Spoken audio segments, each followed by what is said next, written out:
They left her on his fence line under a dirty white sheet, tied up and waiting for the man who supposedly bought her. She looked him dead in the eye, broken and bruised, and whispered, "You paid for me. Now do it." But she didn't know she had just been delivered to the only man in the territory who wasn't buying, and the only man dangerous enough to send the receipt back with a vengeance. If you're still here, you're officially part of the story now. Subscribe and tell me which country you're watching from. The next twists are unbelievable. The first thing Ben Carter saw under that heavy white blanket was a bare wrist, raw and red from a rope that had been tied too tight for too long. The pulse underneath that skin was faint, fighting a losing battle against the heat, keeping a rhythm even when the rest of her body looked like it had already given up on the world. It was the kind of summer heat that sat heavy on the chest, the air thick and still outside the ranch, making the morning feel exhausted before the sun had even fully cleared the horizon. Ben was 48 years old, a man who had spent the last decade making his world as small as possible on purpose. He lived far enough from the town limits that trouble usually got tired and turned around before it ever reached his fence line. But that morning, trouble didn't ride in on a horse with a gun. It arrived silently on a wagon that shouldn't have been there. The wagon sat crooked near the north line of his property, one wooden wheel half sunk in the soft dust like it had been abandoned in a hurry. There was no driver on the bench, no fresh boot prints leading away in the dirt, just an old mule tied to the fence post, chewing slowly like it had been waiting there all night for someone to come out. The canvas cover of the wagon was gone, stripped away and replaced by that stark white blanket pulled tight over the bed. It was the way a man covered something he didn't want the sun to touch, or something he didn't want to look at. Ben stood there on his porch, his coffee cup cooling in his hand, just staring at that white shape and listening for one honest sound in the silence. There was no bird singing, no wind moving the brush, no noise from the town miles away, just the faint creak of leather on the mule and a sound beneath the blanket that was too shallow to really be called breathing. He walked out to the fence, his boots crunching in the dirt. Tucked into the knot of the rope on the tailgate was a folded piece of paper. The paper was cheap, the kind used for quick receipts, but the ink was bold and dark. 2 words were scrawled across it, written like somebody wanted them to burn straight into his eyes. Paid. Delivered.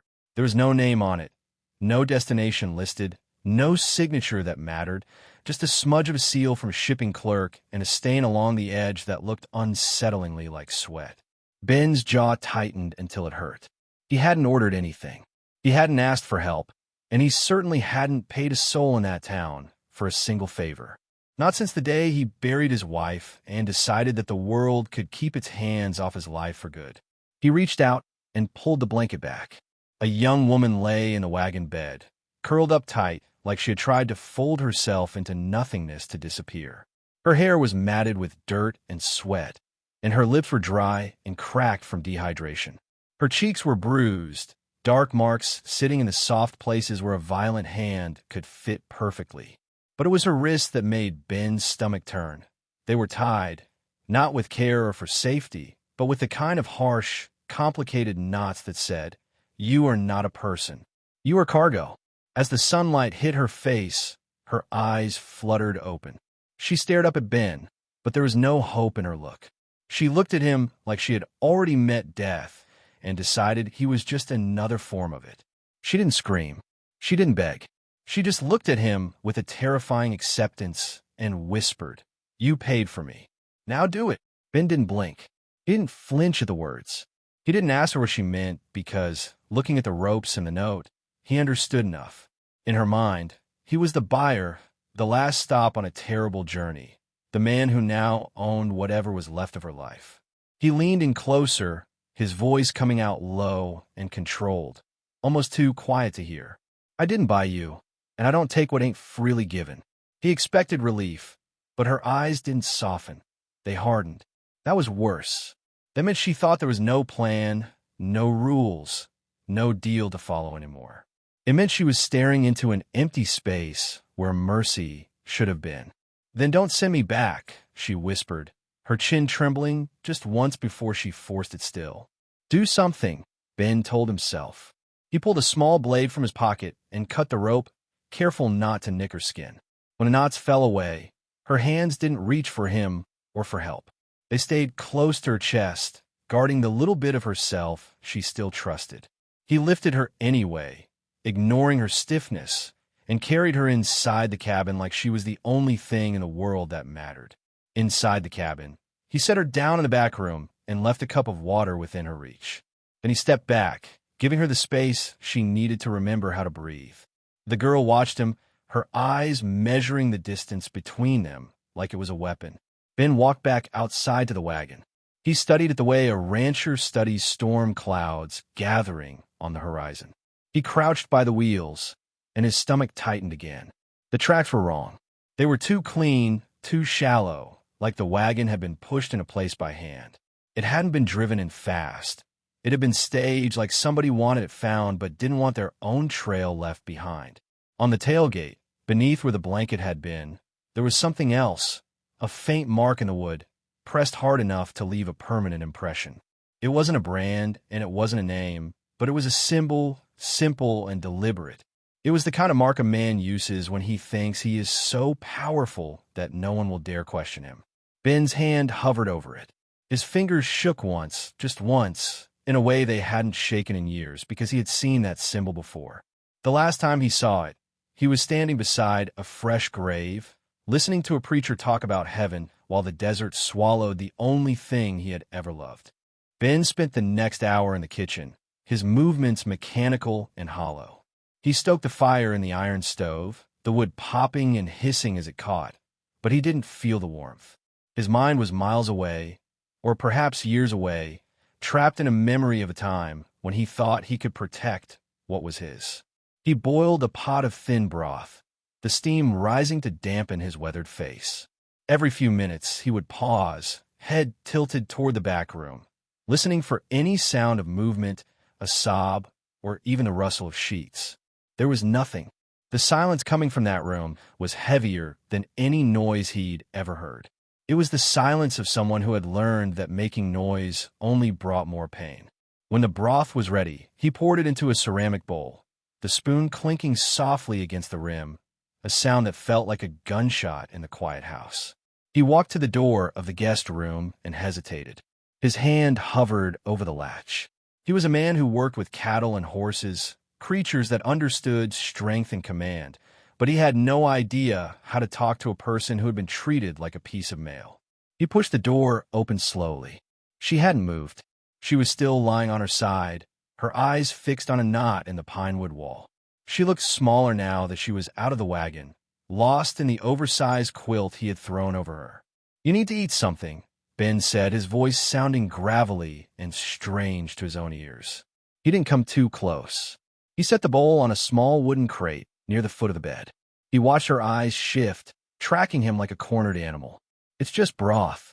It'll help your stomach before you try anything heavier." She didn't reach for it.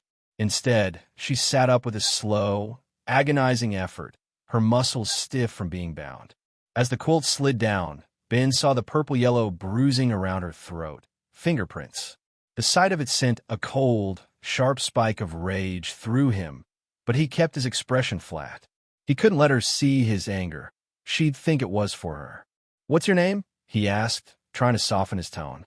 She looked at the bowl, then back at him. "Eliza," she whispered. The name sounded like it didn't belong to her anymore, like an old garment she hadn't worn in years. "They told me you were a man who didn't like to be cheated. They said if I didn't do exactly what you wanted, you'd make sure I regretted being born." Ben felt a sick twist in his gut. Whoever had dropped her off hadn't just stolen her freedom. They had poisoned his name to keep her submissive. "People say a lot of things in town to make themselves feel tall," Ben replied, pulling a chair over and sitting down, keeping a respectful distance. "The truth is, Eliza, I'm just a man who wants to be left alone. I didn't pay a dime for you. Someone is playing a game, and they use you to throw the first stone." Eliza let out a dry, shaky breath that might have been a laugh if she had the strength. "A game? I was in a cellar for 3 weeks, Mr. Carter. I wasn't a game to them. I was an inventory number." She finally reached for the bowl, her hands trembling so much that the broth splashed over the side. Ben instinctively moved to help, But the moment he leaned forward, she flinched so hard she hit the headboard. She didn't scream, but her eyes went wide with a primal terror that stopped Ben in his tracks. "I'm not going to touch you," he said firmly, holding his hands up where she could see them. "In this house, nobody touches you unless you say so. You understand me? You're not a prisoner here. The door isn't locked. As soon as you're strong enough to walk to the porch, you can leave. But until then, you're a guest." Eliza stared at him, searching his face for the lie she was sure was there. She had spent a lifetime learning that men always wanted something, and if they said they didn't, it just meant the price was hidden. She took a sip of the broth, the warmth bringing a tiny bit of color back to her ghostly skin. "Why?" she asked. "Why help me if you didn't buy me? Why not just drive the wagon back to the marshal?" Ben looked out the window toward the north line, where the sun was beginning to bake the earth. "Because the marshal is likely the one who signed that delivered note," he said, his voice dropping an octave. "And because I know what it's like to have the world take everything from you while the people who are supposed to help just watch and smile." He stood up to leave, but stopped at the door. "There's a tub in the kitchen. I'll heat some more water. There's clean clothes in the trunk at the end of the bed. They belong to my wife. They'll be big on you, but they're clean." He didn't wait for a thank you, because he knew she wasn't ready to give one. He stepped out and shut the door gently. As he walked back to the kitchen, he caught his reflection in the darkened glass of a picture frame. He looked older, more tired, but for the first time in 10 years, he felt a spark of something other than grief. It was a cold, hard purpose. Someone had brought a victim to his door to mock his solitude, and they had used his late wife's memory as a backdrop for their cruelty. They thought he was a broken man who would just accept a gift and keep his mouth shut. They were wrong. The steam from the kitchen filled the small house, blurring the sharp edges of the furniture and softening the harsh reality of the morning. Ben stood by the stove, his large, calloused hands moving with a gentleness that would have surprised anyone who knew his reputation. He filled a wooden tub with warm water, testing the temperature with his elbow the way he'd seen his wife, Sarah, do 1,000 times. Every splash of water felt like a heavy heartbeat in the quiet room. He could hear Eliza moving in the back, the floorboards groaning under her light weight. It was a hesitant sound, the sound of someone who expected the floor to give way beneath them at any moment. He left the water and a bar of soap on the kitchen table and stepped out onto the porch, giving her the privacy he knew she'd trade her soul for right now. The sun was higher now, baking the wood of the porch until it smelled of old pine and resin. Ben sat on the top step, cleaning his fingernails with a pocket knife, but his eyes were fixed on that wagon. It was a ghost sitting in his yard. He thought about the men in town, the ones who sat in the back of the saloon, trading lies like they were playing cards. He thought about the shipping clerk with the ink-stained fingers and the marshal with the smile that never reached his eyes. They had sent her here as a joke or a test, thinking Ben's loneliness had turned into a hunger they could feed. "I'm finished," a voice said from the doorway. Ben didn't turn around immediately. He gave her a moment to stand there, to feel the air on her skin without being watched. When he finally looked, he felt a lump form in his throat. Eliza was wearing one of Sarah's old calico dresses. It was blue with small white flowers, faded from years of washing, but still bright. It was far too big for her. The shoulders hung low, and she had to bunch the waist up with a piece of scrap rope. But for the first time, she looked like a person instead of package. Her hair was damp and pulled back, revealing the sharp, elegant lines of a face that had seen far too much no and not enough yes. You look like a guest now," Ben said, his voice cracking slightly. Eliza walked to the edge of the porch, clutching the oversized sleeves. She looked out at the vast, empty horizon of the ranch. "It's so quiet here," she whispered. "In the city, there's always someone yelling. Always a door slamming or a chain rattling. Here, the air just moves." She looked at her hands, the red marks on her wrists now clean but still angry and swollen. "Why didn't you look at me the way they did? Like you were checking the teeth on a horse you just bought?" Ben stood up, his tall frame casting a long shadow over the porch. "Because I know what it's like to be seen as nothing more than a tool for someone else's profit.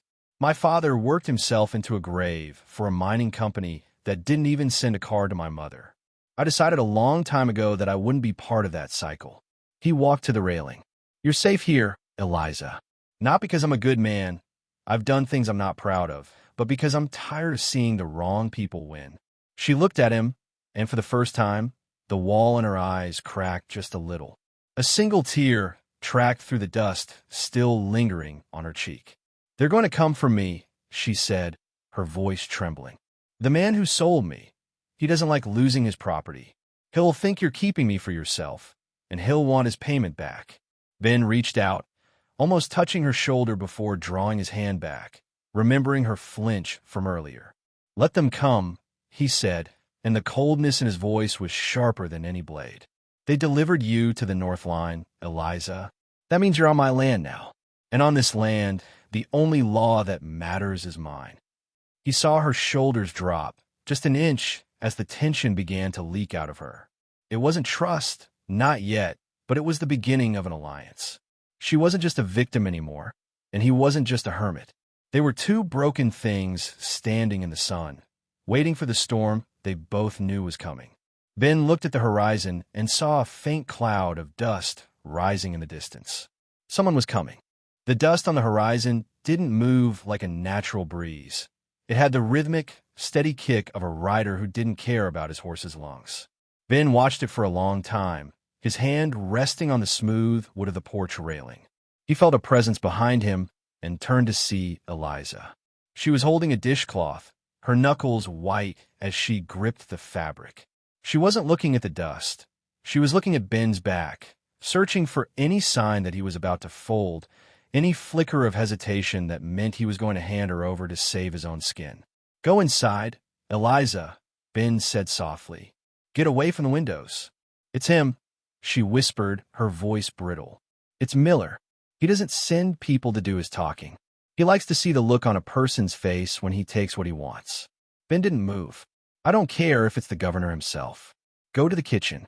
He waited until he heard the soft scuff of her boots retreating into the house before he stepped down into the dirt.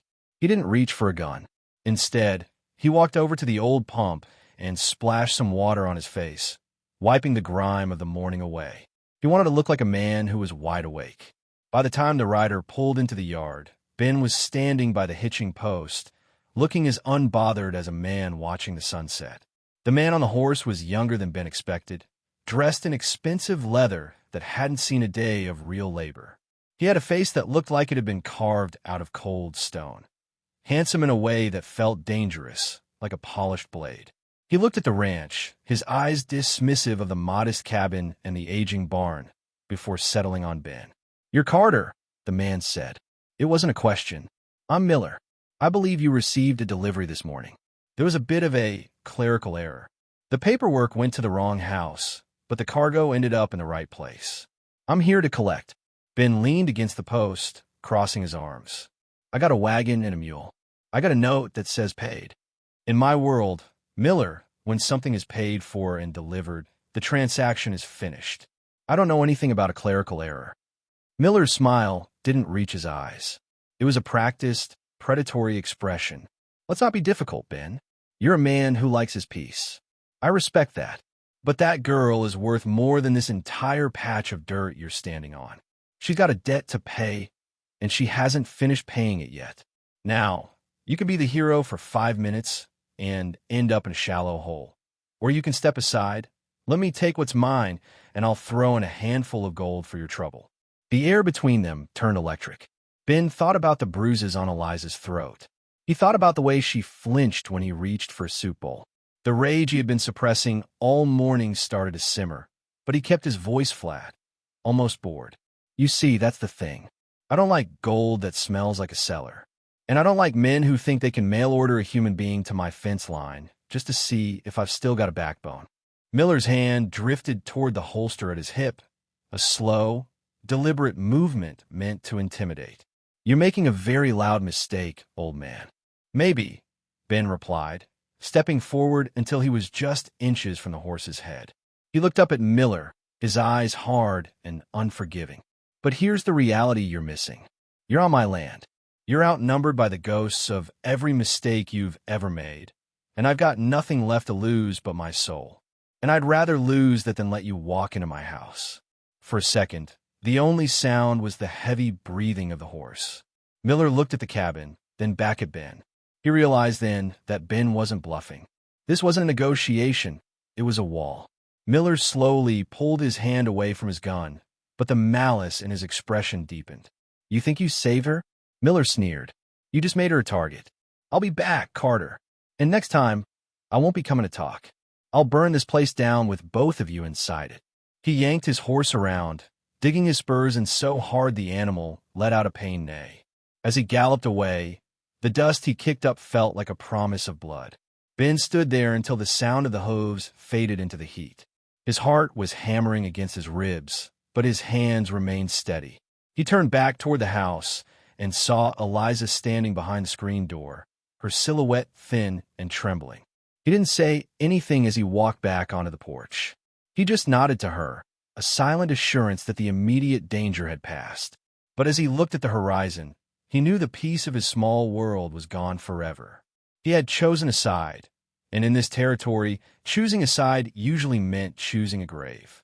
The silence that followed Miller's departure was thick, like the air right before a thunderstorm breaks. Ben didn't go inside immediately. He stood in the yard, his chest tight, watching the dust settle back into the parched earth. He felt the weight of his age in his joints, a reminder that he wasn't the young man who used to seek out fights just to feel alive. Now, he just wanted a quiet porch and a sunset that didn't promise blood. He turned toward the house, and through the screen door, he saw Eliza. She hadn't moved. She looked like a ghost haunting the frame of his home, her face pale against the dark wood. When he stepped inside, the smell of the broth and the lingering scent of Sarah's old cedar chest hit him.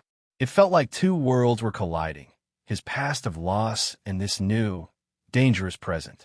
Eliza was standing by the kitchen table, her fingers tracing the grain of the wood. She didn't look up when he entered. "He'll come back," she said, her voice so thin it barely carried across the room. "You shouldn't have done that. You should have let him take me. Men like Miller, they don't lose. They just wait until you're sleeping." Ben walked over to the stove and poured himself a cup of coffee, his hands steady despite the adrenaline still humming in his veins. "I've spent a lot of years sleeping, Eliza. Maybe it's time I woke up." He sat down at the table, gesturing for her to do the same. She hesitated, then sat on the very edge of the chair, ready to bolt. "Tell me the truth. How did your name end up on a paid slip sent to my ranch?" Eliza looked down at her wrists, the blue sleeves of the dress pushed back slightly. "My father owed money to the shipping company in town. He thought he could gamble his way out a hole, but the hole just got deeper. When he couldn't pay, Miller showed up. He said a debt is a debt, and if the gold wasn't there, something else had to be." She swallowed hard, a visible lump moving in her throat. "He knew about you. He talked about the hermit on the North Line who lost his wife and his will to fight. He thought it would be funny, a way to insult you and get rid of me at the same time. He told me you were a monster who would break whatever he didn't use." Ben felt a pang of sharp human hurt. It wasn't just about the girl, it was about how the town saw him. To them, he was a hollowed-out shell, a man so far gone that he'd accept a human being as a delivery and ask no questions. They had weaponized his grief against a total stranger. "I'm sorry," Ben said. The words felt heavy because he meant them. "I'm sorry you were the coin they used to pull my tail. I thought you were part of it," she whispered, finally looking him in the eye. The terror was still there, but beneath it was a flickering light of curiosity. "When you pulled that blanket back, I was waiting for the look that says I'm just meat. But you look like you saw a person. I haven't been looked at like a person in a very long time." Ben reached across the table, not to touch her, but to push the plate of bread closer. "Eat. You can't think on an empty stomach." He watched her take a small bite, her movements becoming less mechanical. He saw the way she savored the taste, a simple piece of bread treated like a luxury. It made him realize how much he had taken for granted in his solitude. The simple dignity of a meal, a roof, and a door that stayed shut. "What happens now?" she asked. "Now, we get ready," Ben replied. He looked around his home. It was filled with memories of Sarah, the lace curtains she'd sewn, the clock that ticked with a steady, comforting rhythm. He realized he wasn't just protecting Eliza. He was protecting the last place on earth where he felt like a decent man. Miller thinks I'm an old dog with no teeth. He's going to bring people. He's going to try to scare us out. But he doesn't realize that when you have nothing left to lose, you become the most dangerous thing in the valley. Eliza looked at him, and for the first time, she reached out. Her hand, still marked by the rope, touched the sleeve of his shirt. It was a fleeting, light touch, but it felt more significant than any oath. "I'm not going to run," she said, her voice gaining a sudden, sharp edge. "I've spent my whole life running from men like him. If I'm going to die, I'd rather do it standing on a porch than hiding in a cellar." Ben nodded, a grim smile touching his lips. He saw the fire in her now, the same fire that had kept her pulse moving under that white blanket when her body wanted to quit. She wasn't just a victim anymore. She was a woman reclaiming her soul, and he was a man rediscovering his purpose. They sat there in the quiet kitchen, two strangers bound by a cruel joke that was about to turn into a very real war. The afternoon sun began to dip, casting long, skeletal shadows across the yard. Ben knew Miller wouldn't wait for nightfall. Men like him preferred to do their damage while the sun could witness their power. He spent the next hour moving through the house with a quiet, deliberate focus. He pulled a heavy trunk away from the wall to reveal a hidden compartment in the floorboards. From it, he retrieved an old Winchester and a leather belt of ammunition. He didn't handle them with excitement or pride. He handled them like tools he had hoped he'd never have to sharpen again. Eliza watched him from the kitchen doorway. She had cleaned the table and folded the cloth, small acts of normalcy that seemed to ground her. "You move like someone who's done this before," she said softly. Her voice lacked the tremor from earlier. In its place was a flat, hollow resonance. Ben looked up, wiping a layer of dust from the rifle's barrel. "A long time ago, I wore a badge in a town not too different from this one. I thought I could change things by following the rules. I found out the hard way that the rules are often written by the people holding the whip. After I lost Sarah, I realized the only way to win was to stop playing their game entirely." He stood up, the rifle clicking as he checked the chamber. "But today the game came to me. I want to help," Eliza said, stepping into the room. She wasn't asking. She was stating a fact. "I won't hide in a cellar again.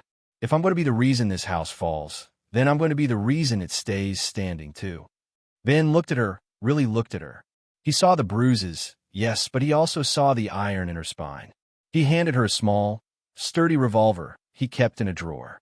It was heavy in her hand, but she didn't flinch. "I'll show you how to use it. But listen to me, Eliza. This isn't about being a hero. This is about survival. If they get close, you don't wait for a sign. You protect yourself."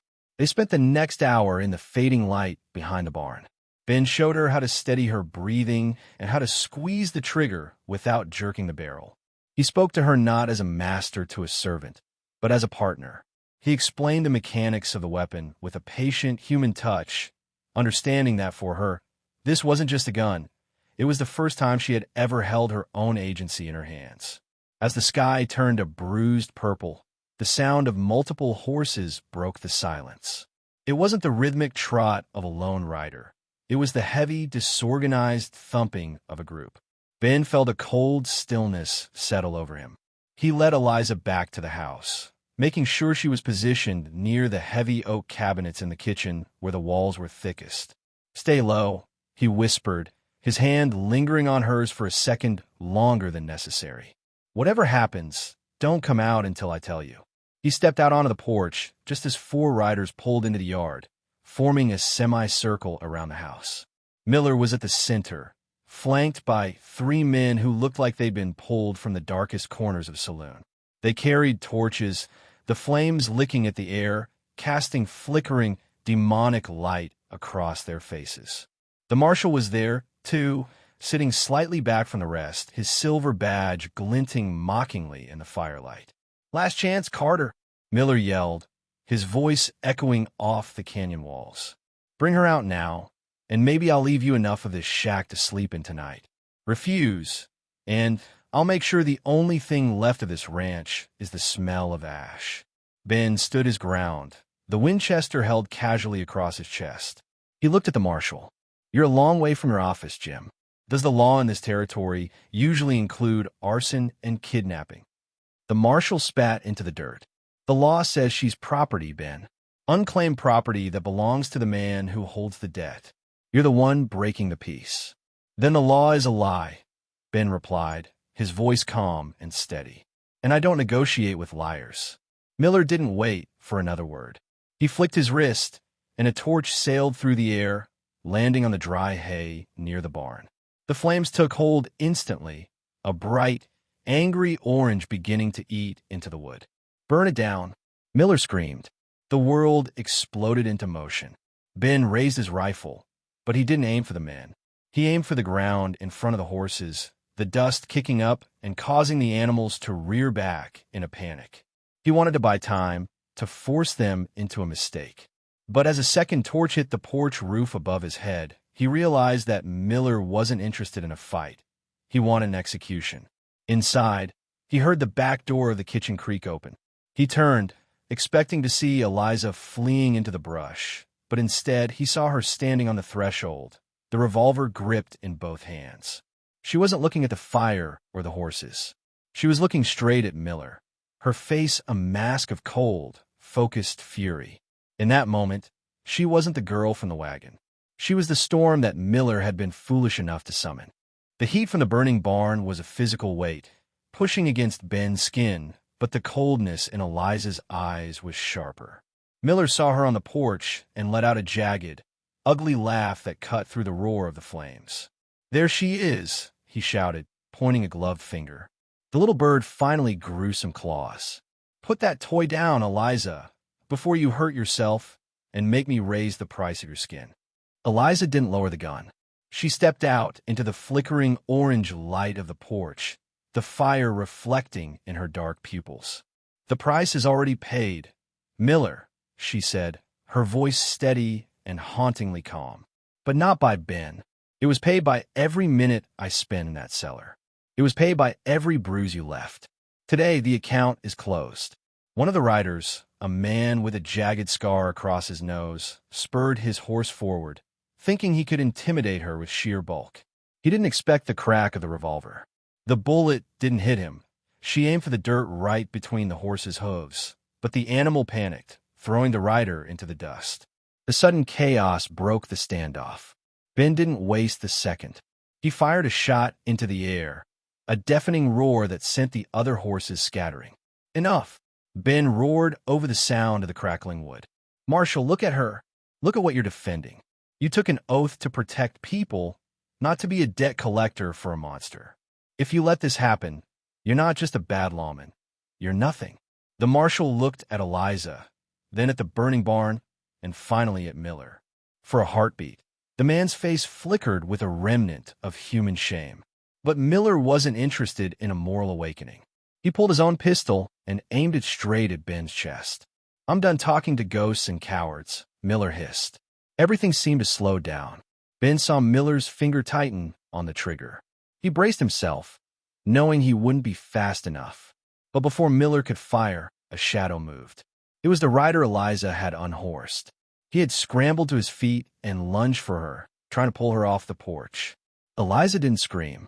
She turned, using the weight of the heavy revolver to strike the man across the face, sending him reeling back into the dirt. In that moment of distraction, the marshal finally did something human. He didn't fire his gun, but he rode his horse directly into Miller's path, blocking the shot. "That's enough, Miller," the marshal said, his voice thick with a sudden, weary disgust. "This wasn't the deal. I'm not burning a man in his home over a gambling debt. We're leaving." Miller's face contorted into something barely human.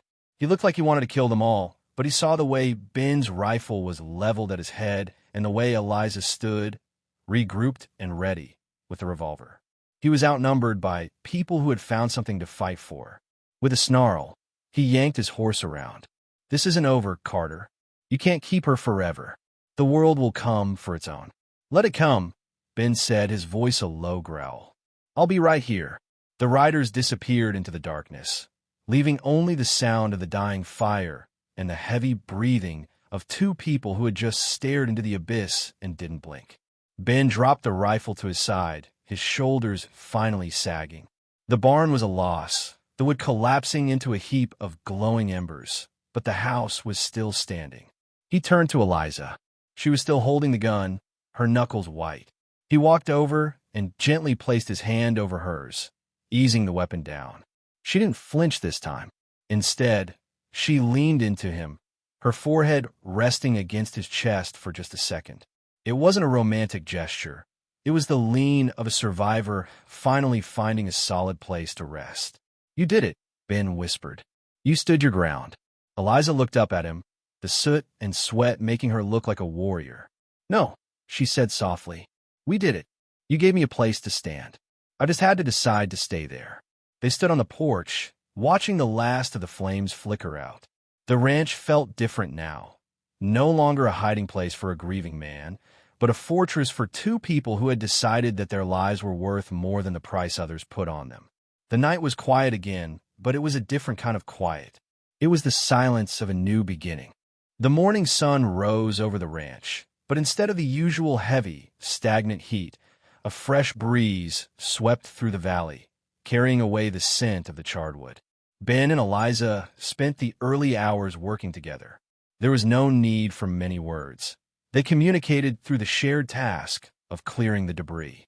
Ben watched as Eliza handled the tools with a steady focus, the blue fabric of Sarah's dress swaying as she moved.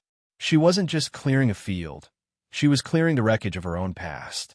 Every blackened timber she tossed aside seemed to lighten the load on her shoulders. For Ben, the sight of someone else moving through his world, not as a ghost or a memory, but as a living, breathing partner, filled a void he hadn't even realized had grown so deep. Later that afternoon, they rode into town.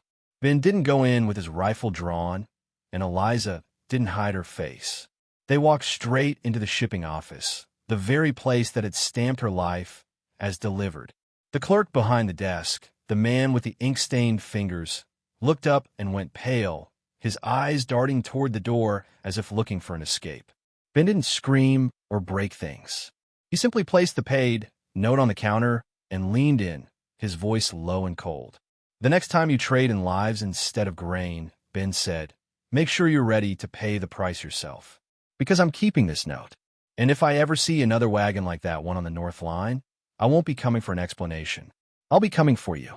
The news of the standoff at the ranch had already spread, and as they walked back to their horses, the townspeople watched from the shadows of the boardwalks. The whispers were different now. They weren't whispering about the broken hermit or the lost girl. They were looking at two people who had refused to be the punchline of a cruel joke. The marshal watched them from his porch, his badge polished but his gaze averted. He knew that the power dynamic in the valley had shifted. The law was no longer just a piece of tin.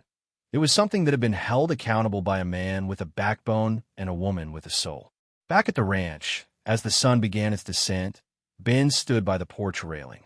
Eliza came out and stood beside him, looking at the spot where the new barn would eventually rise. She looked at the horizon, her hands no longer trembling. "I used to think that being free meant having nowhere to go," she said softly. "But I think I was wrong. I think being free means choosing where you stay." She looked at Ben, a small, genuine smile finally touching her lips. "I'm staying." Ben felt a warmth in his chest that had nothing to do with the summer sun. He realized that life isn't measured by the things we lose or the walls we build to keep the world out. It's measured by the moments we decide to stand up, even when we're tired, and the people we choose to stand up for. He had spent 10 years waiting for his life to end, only to realize that it was just waiting for a reason to begin again. They had been brought together by an act of pure evil, yet they had turned it into a foundation of human dignity. The moral of the story is that no human being is a commodity, and no debt is worth a person's soul. We are often told that the world is a cold, transactional place where the powerful buy and the weak are sold, but that is only true if we allow it to be. True strength isn't found in a holster or a ledger. It's found in the courage to see a person where others see cargo, and the willingness to defend a stranger as if they were your own.